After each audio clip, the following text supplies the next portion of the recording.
Coach, I'll start you off. Welcome back. Thanks. Just kind of talk about, 0-6.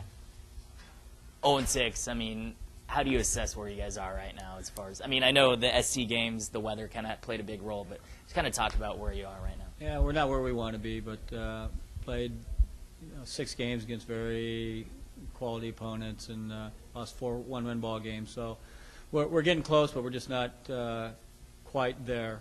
Not doing playing the full 9 innings to pull out the win. So just got to learn.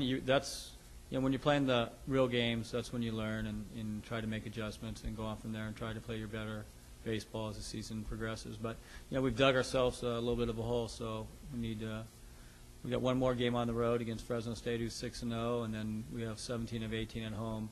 But against quality opponents, UCLA and Minnesota, Fresno State, Pepperdine. So it doesn't get any easier, but that's the price you pay for playing a quality non-conference schedule. Just talk about, just the overall benefits of playing 10 in a row at home and 14 of 16 and, in the month of March, just mentally, physically, and everything like that to hopefully kind of help get you guys back on track. Well, hopefully it just gets you in a routine that every day is the same and you go out and continue to work on your game and hopefully you can build some type of home field advantage. But it's just good. It's good for us to get back home. I like being on the road. I like being on the road early, playing quality opponents early. Just didn't quite work out this year. It has in the past. And so, like I said before, we've dug ourselves a little bit of a hole, and we just need to continue to get better and pick up the first win and just build from there.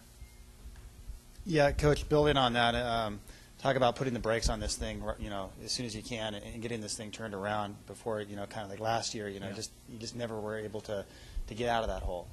Yeah, we just need some of our main guys to step up a little bit and carry us, and just be, part of the equation. We're real close. We're a defensive play or a pitch or a clutch hit away from winning a few ball games, and in a couple of the rain-shortened games, we had leads and weren't able to take care of it.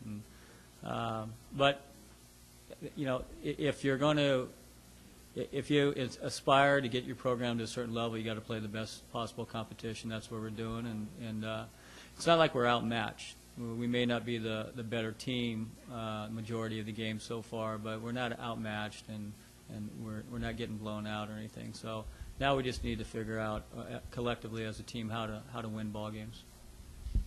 Do you sense any of the guys are hanging their heads down and are discouraged? And if so, how do you make sure that they aren't and they're in a positive frame of mind even with a winless record so far? Well, I think players are very resilient. I don't think they hang their heads. I think they have a chance to do something about it. As coaches, we're the ones that kind of go through the peaks and valleys, and the losses are they hit you very hard because you understand each loss is not good for the outcome at the end of the season. So just try to keep everything positive, try to work on our deficiencies. And again, playing the first 6 games, now we kind of know where we are. We know who can pitch in pressure situations, know which position players can step up their game a little bit, and trying to get a better feel of what we do. But we need to turn around as quick as possible. Thanks.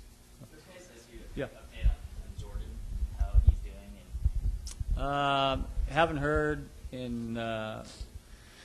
since Friday. He went through a couple days where he wasn't doing very good, but that was kind of par for the course of a head trauma injury, and seems to be doing much better. He has a doctor's appointment tomorrow to see if he could be released back to school, and I think the last time I texted him was possibly Saturday, and he said he was feeling much better. Have you ever had something like that in your time in baseball happen?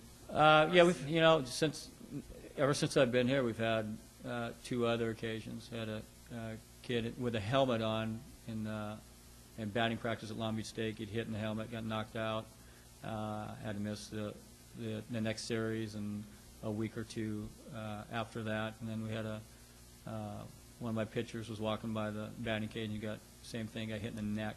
And these were situations where the bat didn't slip out of the hand, but it was still they just got too close to the action. But so it has. And we're you know, you're lucky that things like this don't happen more often.